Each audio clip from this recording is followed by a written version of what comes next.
ഒരിക്കൽ മരണവും പിന്നെ ന്യായവിധി മനുഷ്യർക്ക് നിയമിച്ചിരിക്കുന്നു. എപ്പോഴാ മരണം വരുന്നത് നമുക്കറിയില്ല.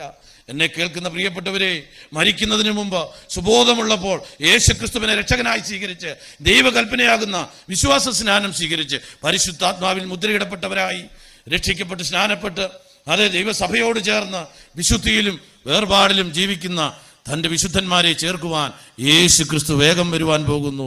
കർത്താവ് തൻ ഗംഭീരനാദത്തോടും പ്രധാന ദൂതന്റെ ശബ്ദത്തോടും ദൈവത്തിന്റെ കാഹളത്തോടും സ്വർഗത്തിൽ നിന്നിറങ്ങി വരും.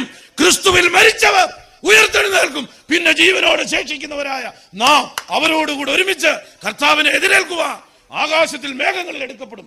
ഈ പ്രത്യാശയുള്ള ദൈവമക്കൾക്ക് ഹല്ലേലൂയ പറഞ്ഞ് സ്തോത്രം ചെയ്യാം.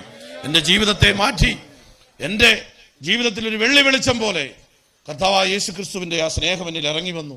ഞാൻ കിടക്കുന്ന പ്രാർത്ഥനാ മുറിയിൽ വന്ന് കുഞ്ഞെ മകനെ എന്ന് വിളിച്ച് എൻ്റെ ഭാര്യ വീട്ടിൽ ആക്ഷരികമായി ഇറങ്ങി വന്ന മനുഷ്യൻ്റെ നഗ്നനേത്രങ്ങൾ കൊണ്ട് ആ കണ്ട ആ ദിവ്യമായ വെളിച്ചം, കത്തുന്ന തീയായി ഇറങ്ങിയ ദൈവ സാന്നിധ്യം, ഞാൻ അനുഭവിക്കുന്ന പരിശുദ്ധാത്മാവിന്റെ ശക്തി, സ്വർഗീയ ദർശനങ്ങൾ കണ്ട് എന്നെ ബലപ്പെടുത്തി. പ്രിയപ്പെട്ടവരെ, ഈ സുവിശേഷത്തിന് വേണ്ടി എന്റെ കഴുത്ത് വെട്ടുമെന്ന് പറഞ്ഞാലും വെടിവെച്ച് കൊല്ലുമെന്ന് പറഞ്ഞാലും ഞാൻ ഈ സുവിശേഷം പറയും.